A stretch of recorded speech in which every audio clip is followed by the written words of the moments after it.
My name is Sheriff Brody, and I've been the law in Havenwood County, Ohio for 19 years. I've seen things that would turn a city cop's stomach. Moonshine stills that explode and take half a hillside with them. Family feuds that end with buckshot and tears. The kind of grim, quiet desperation that festers in small, forgotten towns. I thought I had a handle on the darkness that can live in the human heart. I thought the worst things I'd ever face were men. I was wrong. The thing that haunts me, the story that's aged me more than all the others combined, it didn't leave a single fingerprint, because it didn't have any fingers. And the last thing you ever heard wasn't a scream. It was a whistle, a quiet little tune that promised you everything you ever wanted, right before it took everything you had. The call came in at 3:14 a.m. on a Tuesday in late October. The kind of night where the cold sinks right into your bones and the air smells like damp leaves and impending winter. I was at my desk, nursing my third cup of coffee that tasted more like burnt plastic than anything else, trying to make sense of a budget report that had more holes in it than a screen door in a hurricane. My deputy, Miller, a good kid, barely 25 and still with that fresh out of the academy shine, was dozing in his chair, his head lolling back at an angle that had to hurt. The phone rang, a shrill, jarring sound that cut through the quiet hum of the station. I picked it up before the second ring. Sheriff's office, Brody speaking. The voice on the other end was a wire-thin thread of panic, a woman. "He's gone," she sobbed, the words tumbling over each other. "Sheriff, you have to come. My boy, my Leo, he's gone." That's a sentence that never gets easier to hear. It shoots a spike of ice-cold adrenaline straight into your heart. "Ma'am, calm down now. This is Sheriff Brody. Tell me your name and your address." Her name was Helen Gable. Her address was 114 Blackwood Lane, right at the edge of town where the manicured lawns start to give way to the deep, dark woods that surround Havenwood like a siege wall. I slapped Miller's desk on my way to the coat rack. "Miller, up. Missing kid. Gable residence." He jolted awake, blinking the sleep from his eyes. "What? A runaway?" "Doesn't sound like it," I said, shrugging into my thick sheriff's jacket. The leather was worn and cool against my neck.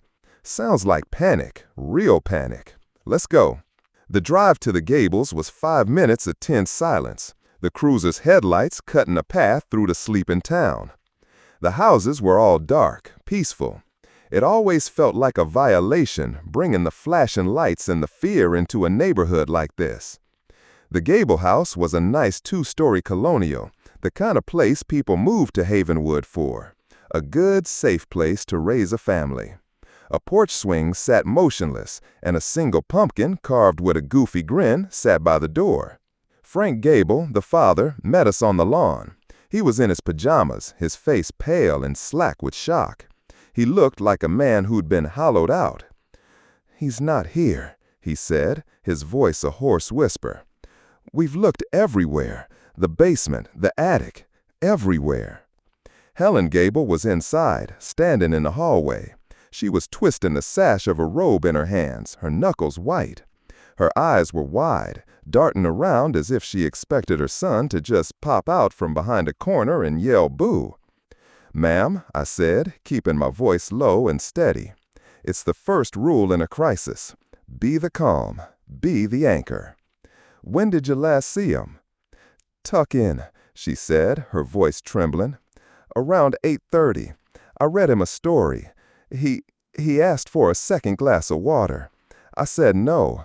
I told him he had to go to sleep." Her face crumpled, the guilt already starting its toxic work. "Oh, God, Frank, I should have given him the water." "It's not your fault, honey," Frank said, putting a weak arm around her. I left them with Miller and went upstairs. The house was immaculate, family photos on the walls, everything in its place. It felt warm, lived in, safe. Leo's room was at the end of the hall. The door was ajar. I pushed it open and stepped inside. It was a typical kid's room. Posters of superheroes on the wall, Lego creations on the shelves, a half-finished drawing on his little desk. The bed was empty, the covers thrown back as if he'd just gotten up to use the bathroom. But the first thing that hit me, the first thing that felt wrong, was the cold. It was at least 10 degrees colder in that room than in the hallway. A deep, penetrating cold that felt unnatural. I checked the window.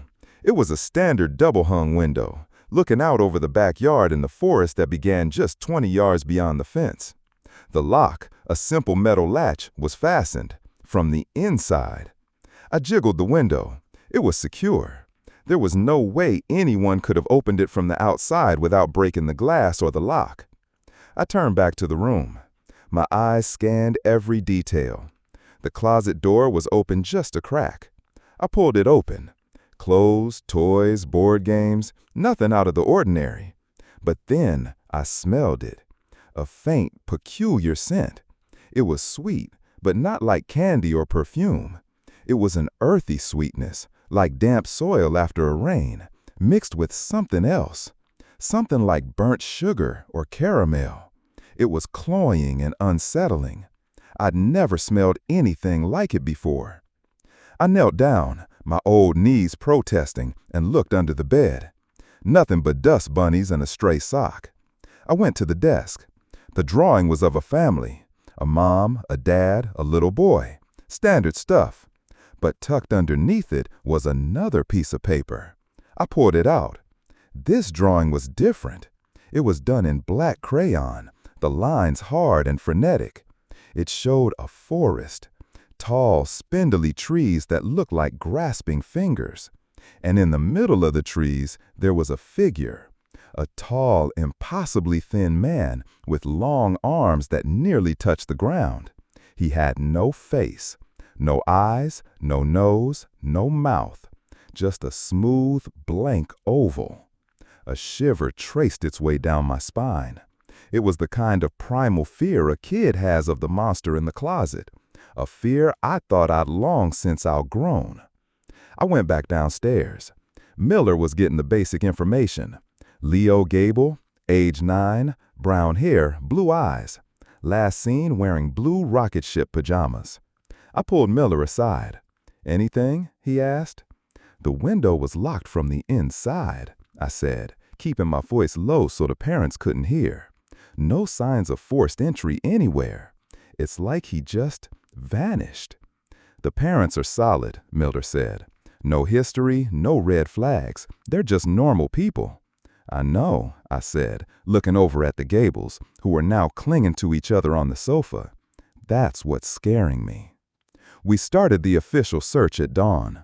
More deputies, volunteers from the fire department, neighbors. We formed a line and swept the woods behind the house. We yelled Leo's name until our throats were raw. The woods were quiet, dense. The autumn leaves, a carpet of red and gold, muffled our sounds and made it feel like we were moving through a world without echoes. We found nothing. Not a footprint, not a scrap of his pajamas. Not a single sign that a 9-year-old boy had passed through. It was impossible. A kid can't just walk through a forest like this without leaving a trace. He'd trip, he'd snag his clothes, he'd drop something. But there was nothing. It was as if the forest had just swallowed him whole. By noon, the state police had arrived with search dogs. The dogs were agitated from the moment they got out of the truck. They whined, their tails tucked between their legs. They took one sniff of Leo's pillowcase, which Helen Gable had given us, and then refused to enter the woods. They just paced by the tree line, barking at something we couldn't see. The handler, a veteran trooper with a face like a road map, just shook his head. "Never seen 'em like this, Sheriff. They're spooked by something fierce." The day wore on, a slow, grinding misery.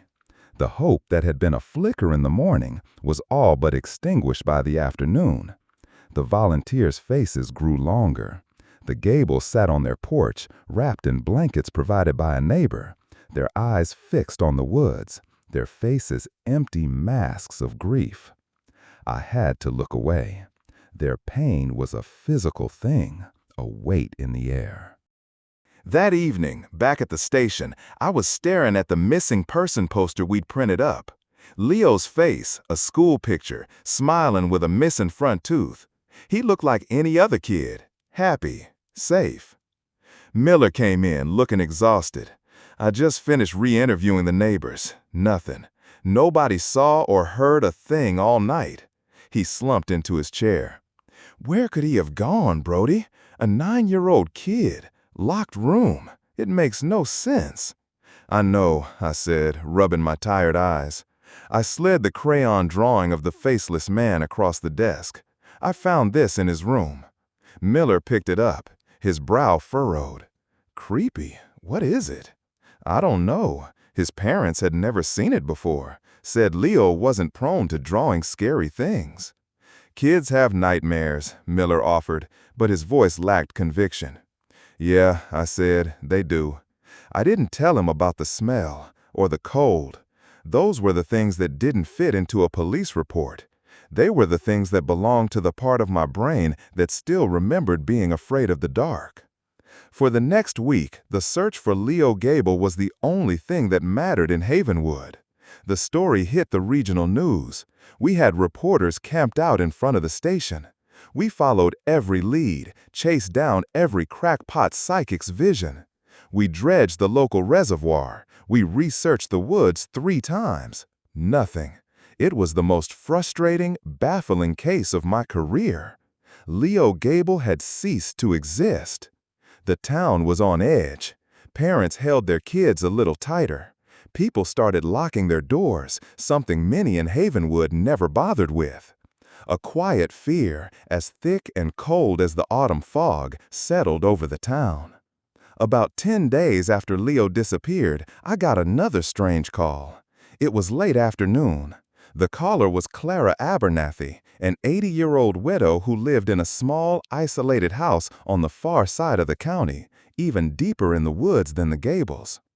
Clara was a known eccentric, and honestly, we got calls from her about once a month, usually about raccoons getting into her bird feeders or kids on dirt bikes cutting across her property.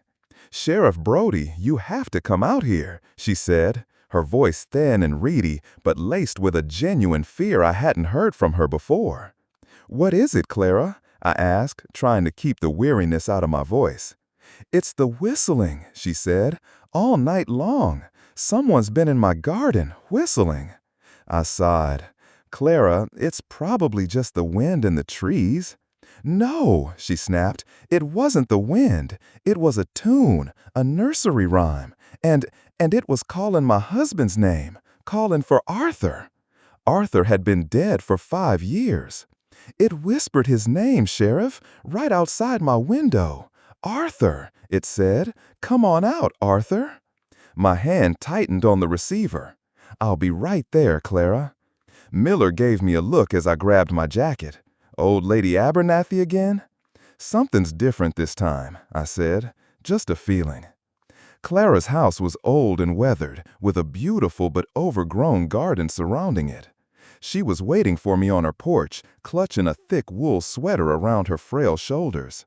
"He was right there," she said, pointing a trembling finger at a flower bed just below her bedroom window. "I didn't dare look, but I heard him, all night, whistling and whispering." I walked over to the flower bed. The soil was soft from a recent rain, and there, perfectly preserved in the dark earth, was a footprint. It was a small footprint, a child's footprint, the kind a 9-year-old boy might make. My blood ran cold. I knelt for a closer look. The print was deep, clear, barefoot. But the most chilling part, the detail that made the hair on my arm stand up, was the direction.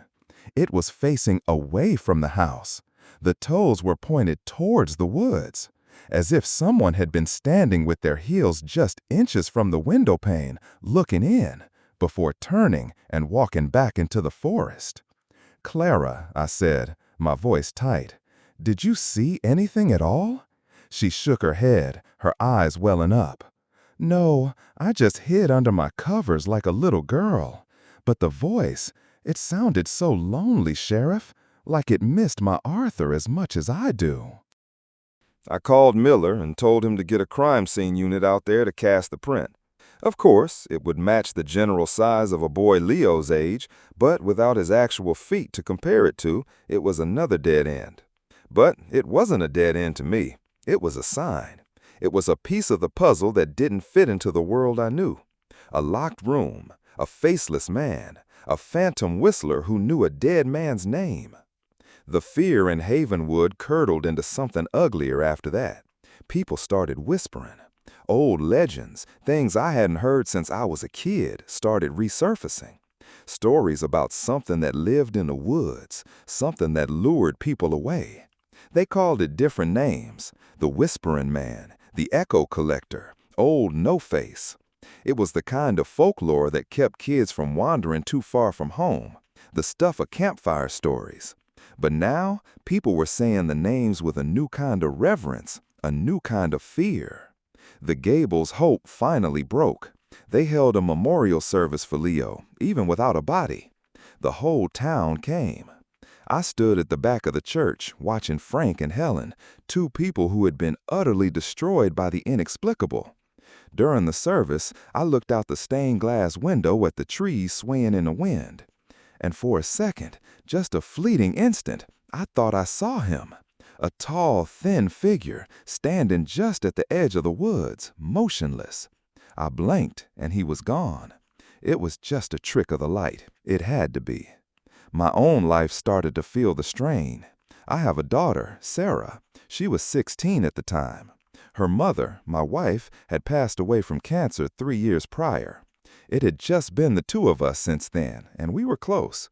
But with the Gable case, I became overprotective, obsessive. I called her constantly. I set curfews. I questioned her friends. "Dad, what is wrong with you?" she'd ask, her frustration mounting. "It's like you don't trust me." "It's not you I don't trust, sweetheart," I'd say. "It's the world." But that wasn't entirely true. It wasn't the world I was afraid of. It was something in the world, something ancient and predatory that had suddenly woken up. One night I was driving home late. The roads were empty. I had the radio on, a classic rock station, just low background noise. And then it happened. Right in the middle of a guitar solo, the music faded out, replaced by static. And through the static, I heard it. A whistle. A faint, off-key, meandering tune. The same nursery rhyme Clara Abernathy had described. It lasted for maybe 5 seconds, then the static cleared and the song came back on as if nothing had happened. I slammed on the brakes, the cruiser skidding to a halt in the middle of the empty road. My heart was pounding in my chest. I scanned the dark woods on either side of the road. Nothing, just the black, impenetrable wall of trees. I told myself it was interference, a stray signal, but I knew it wasn't. It was a message. It knew who I was. It knew I was listening. That's when the second one happened. It was 2 weeks after the whistling on my radio. A teenager, Mark Renshaw, 17, a good kid by all accounts, captain at a football team, straight-A student. He was supposed to be at his girlfriend's house studying. He never made it. His car was found on a deserted stretch of Old Creek Road. The engine was off, the keys still in the ignition. The doors were unlocked. His phone and wallet were on the passenger seat. His textbook was open to a chapter on trigonometry. It looked like he had just stopped the car, gotten out, and walked away. I was the first on the scene. The air was cold and still. And as I got out of my cruiser, I smelt it again. Faint, but unmistakable. Damp earth and burnt sugar. I walked around the car, my flashlight beam cutting through the darkness. There were no signs of a struggle. Nothing was out of place. Except for one thing. On the dusty hood of the car, someone had drawn a picture in the grime. A single, crude drawing. A tall, thin man with no face. My blood turned to ice. This was it. The same thing. The same entity. It wasn't a coincidence anymore. This was a pattern. This was a hunt. Mark's girlfriend Amy was hysterical. We interviewed her at her house. Her parents hovered nearby, their faces etched with worry. "He was supposed to be here at 7, Amy sobbed. "He texted me at 6:45. He said he was on his way." "Did he say anything else?" I asked gently. "Anything unusual?" She shook her head. "No. Wait." She looked up, her eyes wide. "He did say one weird thing. He texted, 'Be right there. Just saw the craziest fireflies.' I thought it was weird. I mean, it's October, Sheriff. There are no fireflies in October." Fireflies. The word echoed in my mind. Little points of light in the darkness, luring you off the path. The search for Mark Renshaw was even more frantic than the one for Leo Gable. The fear in Havenwood wasn't quiet anymore. It was loud. It was panicked. People were buying deadbolts and motion sensor lights. The high school football game was canceled. The town was shutting down. I was falling apart. I wasn't sleeping. Every time I closed my eyes, I saw the faceless man from the drawings. I heard the faint, ghostly whistle. I started seeing things. A flicker of movement at the edge of my vision. A tall shadow in a dark alleyway that would vanish when I turned to look. I was becoming a ghost in my own life. Miller saw it. The kid was smart, observant. "Sheriff," he said one afternoon, finding me staring blankly at the investigation board, at the two smiling faces of the missing. "Are you okay? You look rough." "I'm fine, Miller," I lied. "Just tired." "This thing, it's getting to you," he said. "It's getting to all of us. But you need to rest." I knew he was right. But how could I rest when this thing was still out there? How could I rest when I felt like I was the only one who truly understood what we were up against? We weren't looking for a person. We were looking for a predator that wore a person's shape, that used our memories and our love as bait. My relationship with Sarah deteriorated completely. She saw the fear in my eyes and thought it was about her. She started to rebel, staying out late, refusing to tell me where she was going. It was a typical teenage cry for freedom, but for me, in that superheated atmosphere of fear, it was a nightmare. Every time her car pulled out of the driveway, my heart seized with terror. One evening, we had a terrible fight. She had come home an hour past her new earlier curfew. "Where were you, Sarah?" I demanded, my voice harsher than I intended. "Out with friends, Dad. God, you need to stop this," she yelled, throwing her bag on the floor. "You're suffocating me. It's like you're trying to lock me in a cage." "There's a reason for it," I yelled back, my control finally snapping. "There's something out there, something that takes people." She just stared at me, her eyes filled with a mixture of anger and pity. "You're losing it, Dad," she said, her voice suddenly quiet. "You're so wrapped up in this case you can't see straight. You need help." She went up to her room and slammed the door. The sound echoed through the house, a definitive, final sound. I stood alone in the living room, the silence pressing in on me. She was right. I was losing it. I was letting the monster win. I was letting it take my daughter from me, just in a different way. I sank onto the sofa, my head in my hands. The exhaustion was a physical weight, pressing me down. I had to get a grip. I had to be a sheriff. I had to be a father. That's when I decided to go back to the source, the place where the wrongness was the strongest, the Gable house. The family had gone to stay with relatives in another state. They couldn't bear to be in the house anymore. They'd given me a key. I called Miller. "Meet me at the Gable residence in 20 minutes, I said. "There's something I need to check." "Sheriff, it's almost midnight. We've been over that place a dozen times." "Just come, Miller," I said, and hung up. I drove through the sleeping town again. The streets were empty. It felt like a ghost town. When I pulled up to 114 Blackwood Lane, Miller's cruiser was already there. He got out, his face etched with concern. "What are we doing here, Brody?" "I don't know," I said honestly, grabbing my heavy-duty flashlight from the trunk. "I just have a bad feeling like we missed something important." I unlocked the front door. The house was cold and silent. The air was stale, still. We walked through the dark rooms, our flashlight beams dancing across shrouded furniture. It felt like a tomb. We went upstairs to Leo's room. The cold was still there. If anything, it was worse. A damp, cellar-like chill that had nothing to do with the outside temperature. The sweet, sickly smell was stronger, too. It clung to the back of my throat. "You smell that?" I asked Miller. He sniffed the air. "Yeah, weird. Like rotten flowers or something." I stood in the center of the room, slowly scanning every inch of it again. The superhero posters, the Legos, the empty bed. My light fell on the closet. The door was slightly ajar, just like it was the first night. "We searched that closet top to bottom, Sheriff," Miller said, his voice echoing slightly in the quiet room. "I know," I said. I walked over and pulled the door open. A jumble of toys and clothes and boxes. I started pulling things out, methodically. A box of old action figures, a stack of comic books, a winter coat. Nothing. I got to the back of the closet. The wall was covered in colorful cartoon animal wallpaper. I ran my hand over it. It was smooth, solid.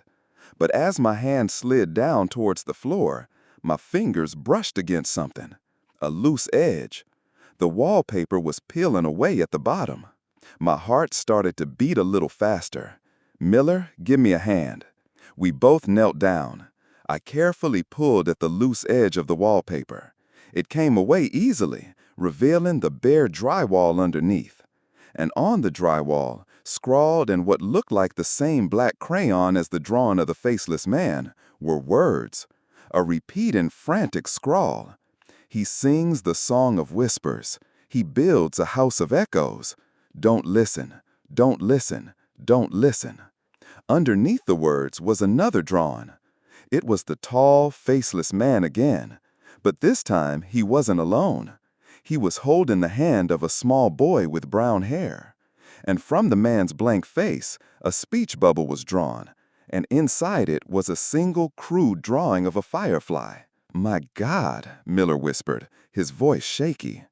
But I wasn't looking at the drawing anymore. I was looking at the wall itself. Behind the scrawled words, I could see faint lines, the outline of something that had been plastered over. A rectangle, a doorway. "This was a doorway," I said, my voice barely a whisper. I knocked on the plaster. It sounded hollow. "There's something behind this wall." We went back to the cruisers and got a pry bar and a sledgehammer. The first blow of the hammer against the wall sounded like a gunshot in the silent house. Plaster dust filled the air. With each strike, the hollow space became more apparent. Finally, a large section of drywall broke away, revealing a dark, gaping hole. The air that rushed out was ancient and foul. It smelled of decay and damp earth, and that same sickeningly sweet scent, but 100 times stronger. It was the smell of the grave. I shone my flashlight into the darkness. It wasn't a room. It was a narrow, cramped space between the walls, maybe 2 feet wide. And it was filled with stuff. Old, forgotten things. A dusty, broken rocking horse. A child's shoe, ancient and brittle. A tarnished silver locket. It was like a rat's nest of lost memories. And at the bottom of the pile, I saw it. A small, blue bundle of cloth. My breath caught in my throat. I reached in, my hand trembling, and pulled it out. It was a pair of pajamas, blue pajamas, covered in little white rocket ships.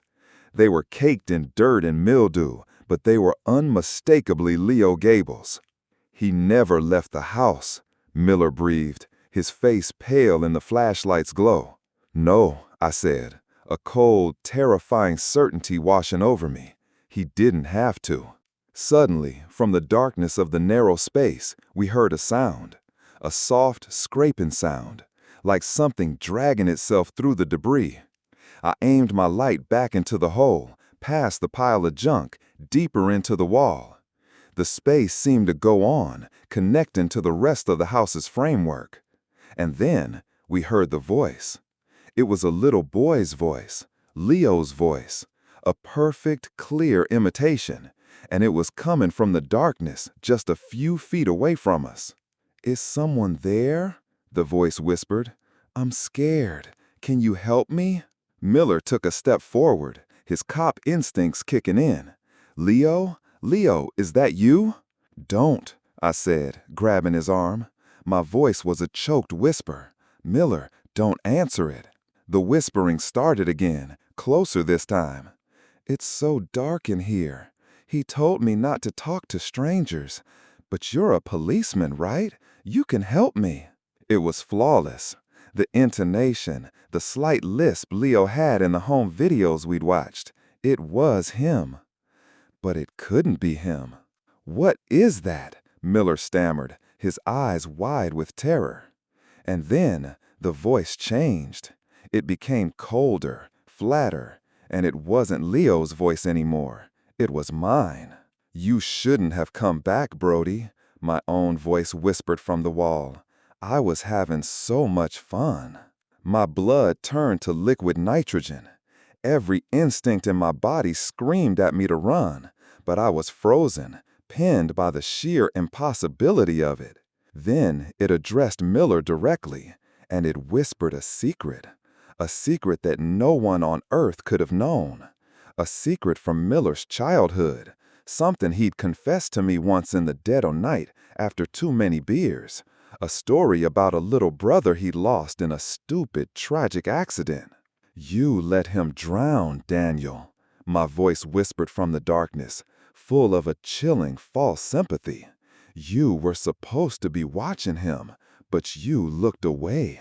Miller let out a strangled cry and stumbled back, his face a mask of pure horror. He looked at me, his eyes begging for an explanation I couldn't give. And then the whistling started. It wasn't coming from the wall anymore. It was all around us. A soft, piercingly clear nursery rhyme that seemed to emanate from the very air in the room. It was inside our heads. Slam! The bedroom door, which we had left wide open, slammed shut with violent force. The sound was deafening. We were plunged into absolute darkness, our flashlights suddenly extinguished as if by a switch. Panic, raw and primal, seized me. I fumbled for the doorknob, my hand shaking uncontrollably. It wouldn't turn. It was locked or held. "Brody!" Miller screamed, his voice tight with terror. The whistling grew louder, more insistent. It was a playful, jaunty tune, a grotesque counterpoint to the suffocating darkness and the thick, cloying smell of decay. And mixed with the whistling was another sound, a soft, wet, dragging sound, getting closer and closer from the hole in the wall. I threw my shoulder against the door. It didn't budge. It felt like hitting solid rock. I could hear Miller scrambling behind me, his breath coming in ragged, terrified gasps. "It's here!" he shrieked. "Oh God, it's in the room with us!" The dragging sound stopped. The whistling stopped. The silence that fell was somehow worse. It was a heavy, listening silence. I held my breath, straining my ears, my heart hammering against my ribs like a trapped bird. And then a whisper right beside my ear, a voice that was a dry rustle of dead leaves. "I have a new house now," it rasped, "a house of echoes. And you will be a beautiful echo." Something cold and smooth, yet yielding like rotten wood, brushed against the back of my neck. I screamed, a raw, guttural sound of pure terror that I didn't recognize as my own. I threw myself against the door again with every ounce of strength and adrenaline I possessed. There was a crack of splintering wood, and the door flew open. I tumbled out into the hallway, landing hard on the floor. Miller scrambled out after me, his face wild with fear. We didn't look back. We fled. Down the stairs, fumbling and tripping in the dark, out the front door, and into the cold, clean air of the night. We stood on the lawn, gasping for breath, our chests heaving. The house was dark and silent behind us, looking for all the world like a normal empty house, but it wasn't. It was a tomb. It was a nest. "What was that?" Miller finally managed to say, his voice a ragged wreck. "Sheriff, what in God's name was that?" I couldn't answer. I just stared at the house, at the dark, empty window of Leo Gable's room. I finally knew what we were dealing with. It wasn't a man. It wasn't a ghost. It was something else, something ancient and hungry, the echo collector. And we had just trespassed in its larder. The drive back to the station was silent. Miller stared out the window, his face pale and clammy. I could feel the tremors running through my own body. The brush of that thing against my neck was seared into my memory, a cold that felt like death. We sat in my office, the harsh fluorescent lights feeling both safe and exposing. I poured us both a coffee, though my hands were shaking so badly I sloshed half of it onto the floor. "It knew," Miller said, his voice low. He wouldn't look at me. He just stared into his mug. "It knew about my brother. I never told anyone but you." "It's not human, Miller," I said, the words feeling inadequate, stupid. "It gets inside your head. It finds what hurts. It uses it." "That drawing," he said, looking up at me, a new dawning horror in his eyes. "The firefly in the speech bubble. Mark Renshaw, his last text message, saw the craziest fireflies." I nodded slowly. It promised him something, something beautiful, something he wanted to see, and it led him away. And Leo? I thought of the pajamas, the hidden doorway, the whispers in the wall. It was already in the house, maybe for years, waiting. It promised him something too. Maybe it promised to play a game, a hiding game. We were quiet for a long time. The foundations of our world had been ripped out. The neat, orderly lines between the known and the unknown had been erased. We were two cops in a small Ohio town, armed with pistols and procedure, facing something that broke every law of physics and sanity. "What do we do, Brody?" Miller asked. He looked young again, like the kid fresh out of the academy, scared and looking for answers I didn't have. "We fight it," I said, the words tasting like ash in my mouth. But as I said them, I felt a flicker of resolve ignite in the cold pit of my stomach. This thing had taken 2 people from my town. It had terrorized my citizens. And now it had shown itself to me. It had made it personal. It lives in the dark. It feeds on secrets and sorrow. So we drag it into the light. But how? How do you fight a shadow? How do you arrest a whisper? I went home as the sun was rising, the sky a bruised purple and orange. I felt like I hadn't slept in a century. I walked into my house, and the silence was overwhelming. I checked on Sarah. She was asleep in her bed, her face soft in the early morning light. I stood in her doorway for a long time, just watching her breathe. The love I felt for her was a fierce, painful ache in my chest, and it was mixed with a new, terrible fear. Because I realized the entity had shown its hand. It had whispered Miller's secret. It had used my own voice against me. It was learning. It was adapting. And I knew, with a certainty that chilled me to my very soul, what its next target would be. It had taken a child. It had taken a teenager. Now it would come for what mattered most to me. It would come for Sarah. And it would use the biggest, most painful memory of all to do it. It would use my dead wife. The next few days were a blur of strained normalcy. I tried to act like nothing had happened. I tried to mend things with Sarah. I apologized for my paranoia, for the fighting. I told her I was just under a lot of stress from the cases. She was wary, but she was a good kid. She could see the toll it was taking on me. "I'm just worried about you, Dad," she said, her anger from our fight replaced by a gentle concern that was almost harder to bear. "I know, sweetheart," I said, forcing a smile. "I'm going to be fine." It was the biggest lie I'd ever told. At the station, Miller and I operated in a bubble of shared, unspoken terror. We went through the motions of police work, filing reports on minor thefts, dealing with traffic disputes, but underneath it all, the knowledge of what was lurking in the woods, in the old, forgotten spaces of our town, was a constant, humming dread. I started my own research. I spent hours in the dusty basement of the town library, digging through old county records, microfilms of defunct newspapers, and boxes of uncatalogued historical documents. The librarian, a kindly woman named Eleanor, looked at me with a mixture of curiosity and pity. "Finding anything interesting, Sheriff?" she'd ask. "Just chasing down some old town history, Eleanor," I'd reply. And I did find things. Not in the official records, of course, but in the margins, in old handwritten journals of the town's first settlers, in collections of local folklore that had been dismissed as fanciful nonsense.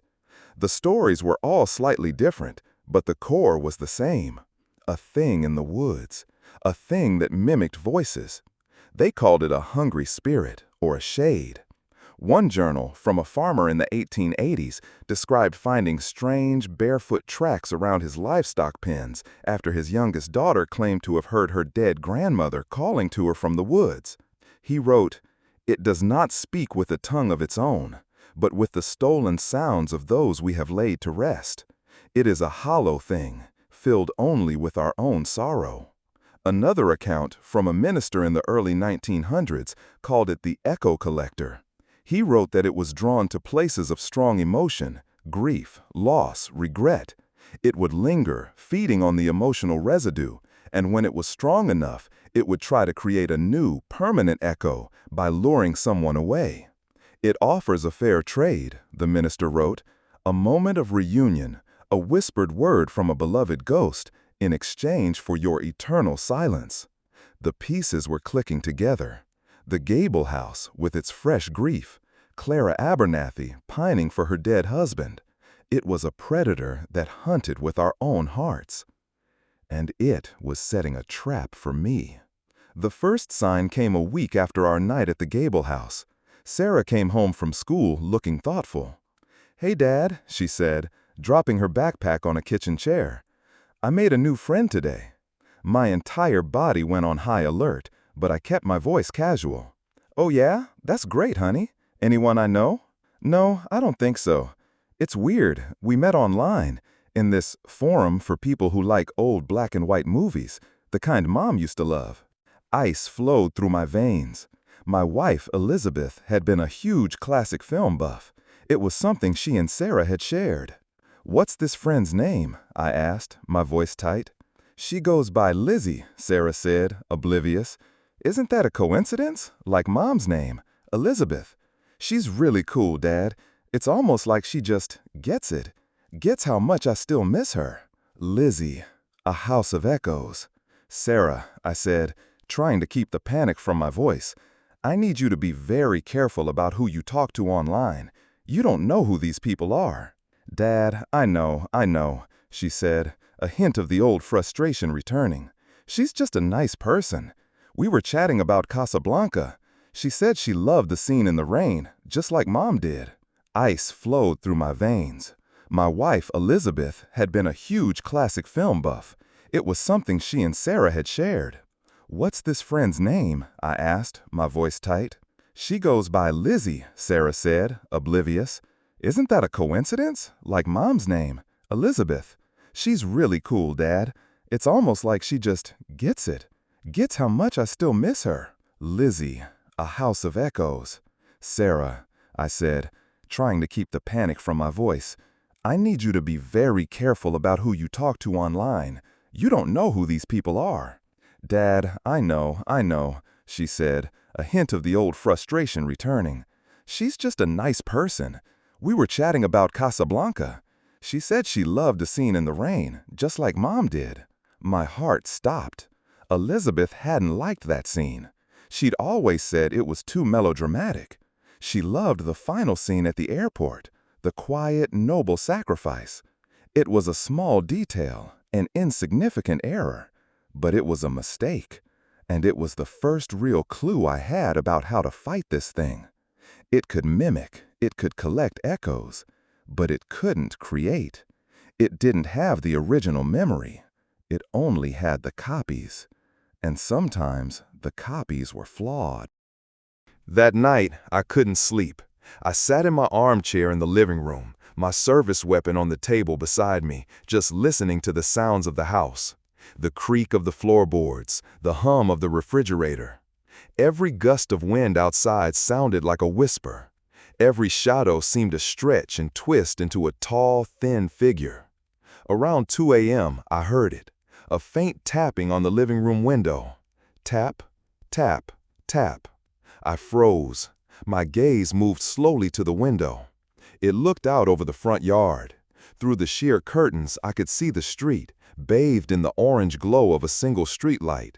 There was nothing there. Tap, tap, tap. It came again, a little more insistent this time. My hand went to the gun on the table. I stood up slowly, my stockinged feet silent on the hardwood floor. I crept towards the window. My heart was a frantic drum against my ribs. I reached the edge of the curtain and peered through the small gap. There was no one there. The porch was empty. The lawn was still. Then a whisper. It was so close it felt like it was inside my own head. A woman's voice. Elizabeth's voice. "Brody? Honey? Are you there?" It was her. It was the voice I hadn't heard in 3 years. The voice that still haunted my dreams. The warmth, the gentle cadence, it was perfect. A wave of grief and longing so powerful it almost brought me to my knees, washed over me. I wanted to believe it so badly. I wanted to throw open the door and find her standing there, a miracle in the night. "Let me in, Brody," her voice whispered, full of love and a strange, sad urgency. "It's cold out here. I've missed you so much." My hand trembled. My rational mind, the cop part of me, was screaming that it was a trick. It was the monster. But the grieving husband, the lonely man who still slept on his side of the bed because the other side felt too empty, was being torn apart. "I know you're there," the voice cooed. "I can feel you. Just open the door. I just want to see you. I want to see our Sarah." That name, her saying that name, snapped me out of it. This thing, this creature, was trying to use my daughter, trying to use my love for my dead wife as a key to get into my house, into my life. The grief in my chest curdled into a white-hot rage. I backed away from the window, my hand clenched around the grip of my pistol. "Get away from my house," I said, my voice a low, vicious snarl. There was a moment of silence. The whispering stopped. Then a new sound. Laughter. A soft, airy, feminine laugh. Elizabeth's laugh. But it was wrong. It was hollow, devoid of all the joy it once held. It was just the sound, an empty echo. "Silly man," the voice chirped, the warmth gone, replaced by a chilling, playful cruelty. "You can't keep me out. I'm already inside." The tapping stopped. The voice was gone. I stood there in the silence for what felt like an eternity, my entire body shaking. I went to the front door and checked the deadbolt for the 10th time that night. I looked through the peephole. Nothing. I went back to the window and pulled back the curtain. The lawn was empty. But there, on the glass, was a small, foggy patch, right where the tapping had been. A condensation mark. In the center of it, as if drawn by a fingertip in the mist, was a single, crude image. A tall, thin man with no face. I knew then that the final confrontation was coming. It had failed to lure me out. Now it would try to get in. And it would use Sarah as the door. The next day, I took a personal day from work. I told Miller I needed to handle a family matter. He just nodded, his eyes full of understanding. "Be careful, Brody," was all he said. I waited for Sarah to get home from school. I sat her down at the kitchen table. I had to tell her. I couldn't protect her from something she didn't even know existed. "Sarah," I started, my voice heavy, "we need to talk." and I need you to listen to me very carefully. And please, just don't interrupt until I'm done. I know it's going to sound insane." And I told her everything. I told her about Leo Gable's room, the window locked from the inside, the drawing of the faceless man. I told her about Clara Abernathy's visitor, the barefoot print. I told her about Mark Renshaw's car and the fireflies that weren't there. I told her about the hidden space in the wall, the whispers, the voice that knew Miller's secret. And finally, my voice cracking, I told her about the thing that had come to our window last night, wearing her mother's voice. She listened, her face growing paler with every word. She didn't mock me. She didn't call me crazy. She saw the absolute soul-deep terror in my eyes, and she knew I believed every word I was saying. When I was finished, she was quiet for a long time. Then she looked at me, her eyes shining with unshed tears. "The friend," she whispered. "Lizzie." I nodded grimly. "It was testing you, learning about you, finding the weak spots." She asked me to meet her," Sarah said, her voice trembling. "Tonight. She said she found a special place in the woods where you can hear things, hear people you've lost. She said she'd show me." The trap. It was set. "Where, Sarah? Where did she tell you to go?" "The old Miller farmstead," she said, "the abandoned one, deep in the reservation woods." The Miller farmstead. It had been abandoned for 50 years, a place of local legend, rumored to be haunted, a place of strong, lingering emotions, a perfect nest. "You're not going," I said, my voice flat and hard. "I know," she whispered. "Dad, I'm scared." "I know you are," I said, reaching across the table and taking her hands. They were ice cold. "But we're going to end this, tonight. It wants an echo. We're going to give it one it will never forget." My plan was desperate. It was probably insane, but it was the only thing I could think of. This creature, this echo collector, it fed on authentic emotion. It used real memories as bait. My theory, my one desperate hope, was that it couldn't distinguish between a real memory and a performance, as long as the emotion behind it was real. And I was going to use the one emotion that was stronger than its hunger, my love for my daughter and my grief for my wife. I told Sarah the plan. She was to go to the farmstead, just as Lizzie had instructed. I would be hidden nearby, watching. She was to act scared, to act like she was falling for the trick. She would be the bait. I would be the trap. "Dad, no," she said, her eyes wide with fear. "It's too dangerous. What if something happens to you?" "It's more dangerous if we do nothing," I said. "It won't stop. It will keep trying to get to you. This is the only way. I need you to be strong, Sarah. I need you to be the bravest you've ever been." She looked at me, her young face set with a grim determination that reminded me so much of her mother. She nodded. "Okay, Dad, I'll do it." As dusk began to settle, painting the sky in shades of blood and violet, we drove out towards the woods. I didn't take the cruiser. We took my personal truck. I had my service pistol, but I had a feeling it would be useless against this thing. My real weapon was in my pocket, a small silver locket, the one Elizabeth had been wearing the day she died. We parked about a half-mile from the farmstead. The air was cold and heavy with the smell of pine and damp earth. "Okay," I said, turning to Sarah, "remember the plan. You walk up to the house, you call for Lizzie, you act vulnerable. When it appears, you do what we talked about. I'll be in the tree line, right there." I pointed to a thick copse of ancient oaks. "No matter what happens, no matter what you hear, you do not run until I tell you." "I'm scared, Dad," she whispered again. I pulled her into a fierce hug. "Fear is okay, sweetheart. Fear means you're alive. You just can't let it control you. I love you, Sarah. I love you too, Dad." I watched her walk down the old, overgrown dirt track towards the skeletal ruin of the farmhouse. Her silhouette was small and fragile against the darkening woods. It was the hardest thing I've ever had to do, letting her walk into that danger. Every paternal instinct I had screamed at me to call her back. I slipped into the trees, my heart pounding. I found a spot behind a massive oak, the rough bark digging into my back. I had a clear view of the farmhouse. It was a collapsed, rotten structure, more a skeleton than a house. Its windows were like vacant eyes. This was a place of sorrow, a perfect hunting ground.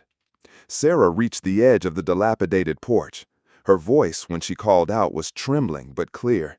"Lizzie, are you here? It's me, Sarah." Silence. The woods were unnaturally quiet. No birds, no insects, just the sound of the wind sighing through the pines. "Lizzie," she called again, taking a tentative step onto the porch. A board creaked loudly under her foot.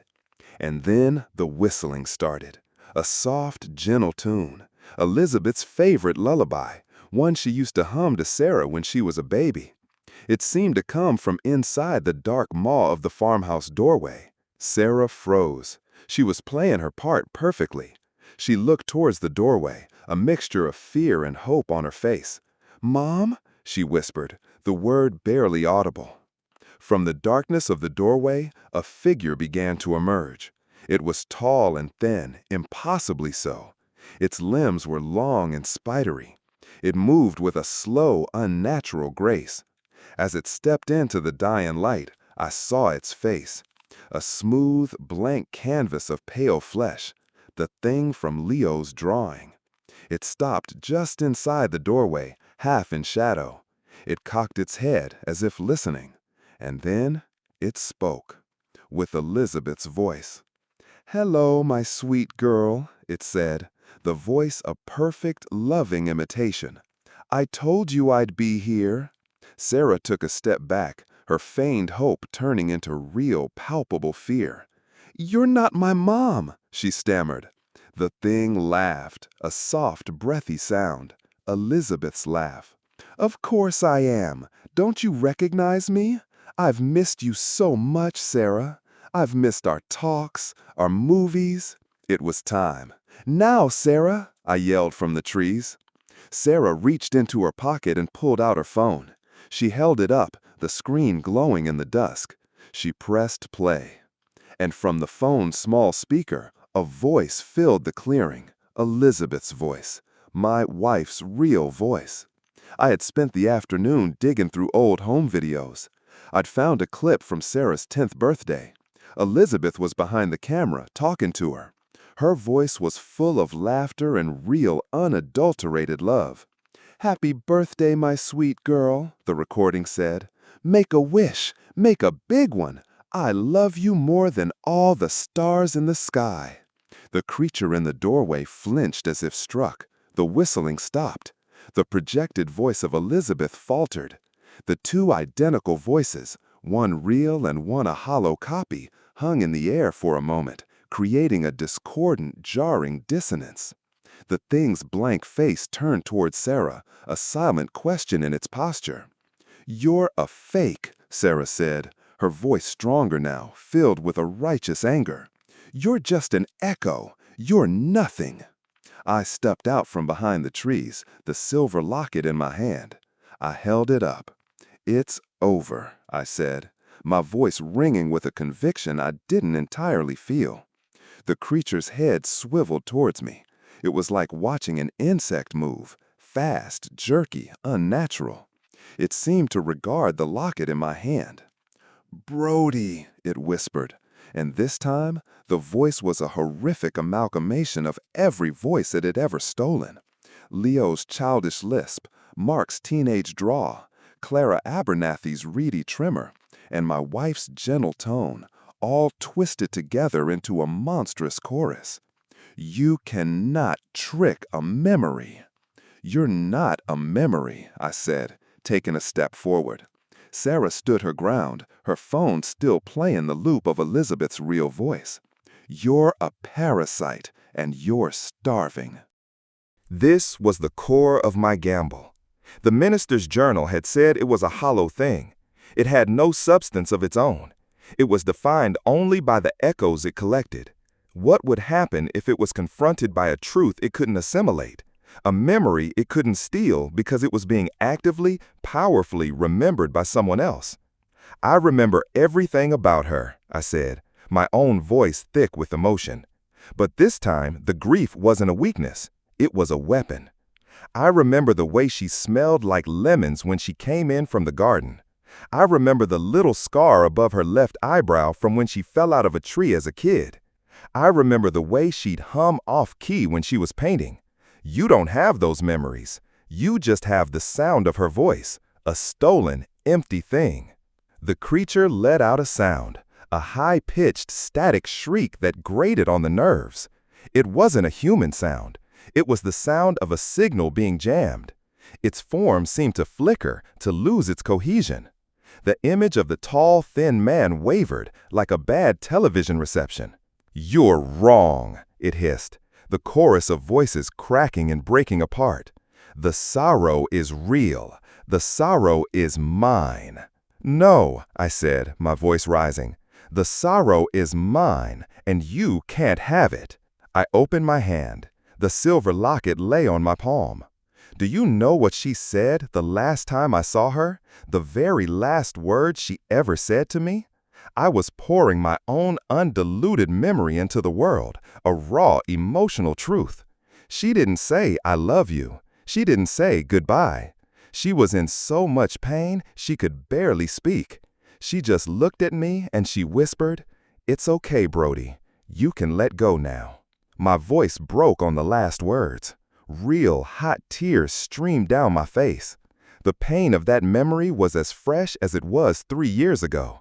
It was the most honest, most powerful thing I had. The creature recoiled as if I'd have thrown acid on it. It shrieked again, a sound of pure agony and confusion. Its form dissolved, the shape of the man collapsing in on itself, becoming a roiling, indistinct column of shadow and flickering light. The chorus of stolen voices screamed, overlapping, fighting each other, before fading into a final, deafening static hiss. And then it was gone. The column of shadow imploded, vanishing into nothingness. The air, which had been heavy and cold, rushed back to normal. The whistling was gone. The voices were gone. The oppressive, listening silence was replaced by the normal sounds of the woods at night.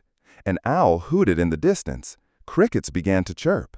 Sarah and I stood there, frozen in the aftermath. The recording of Elizabeth's voice had stopped. The only sound was our own ragged breathing. Sarah ran to me, and I wrapped my arms around her, holding her tight. We just stood there for a long time, clinging to each other in the shadow of the ruined farmhouse. We had won. We had faced the monster in the dark, and we had won. But it didn't feel like a victory. It felt like we had just survived a shipwreck. We never found Leo Gable or Mark Renshaw. My official report listed them as missing, presumed victims of an unknown abductor. The Gable house was sold. The hidden space in the wall was sealed up for good. There was no way to explain the truth. Who would believe it? The town of Havenwood slowly, cautiously returned to a semblance of normalcy. The fear receded, but it never truly went away. It settled deep into the town's bones, a new piece of folklore, a story that would be whispered for generations. Don't listen to voices in the woods. Don't follow the strange lights. Beware the man with no face. My relationship with Sarah healed. In a strange way, the horror brought us closer. We had a shared secret, a shared survival. We didn't talk about it. We didn't need to. But the understanding was there, a quiet bond forged in the heart of a nightmare. Life went on. I continued to be the sheriff of Havenwood County. I still deal with the usual troubles, the human darkness. But my perspective has changed. I know now that there are older, stranger, and hungrier things in the world than just bad men. I know that the line between our reality and another is thinner than we think. And I know that sometimes the only weapon you have against the dark is to hold on to your own light, your own memories, your own truth with all your might. It's been years now. Sarah's in college, the town is quiet, but I never feel completely safe. Every so often, on a cold, quiet night when the wind is blowing just right through the pines, I'll be sitting in my office or driving down a lonely road, and I'll hear it.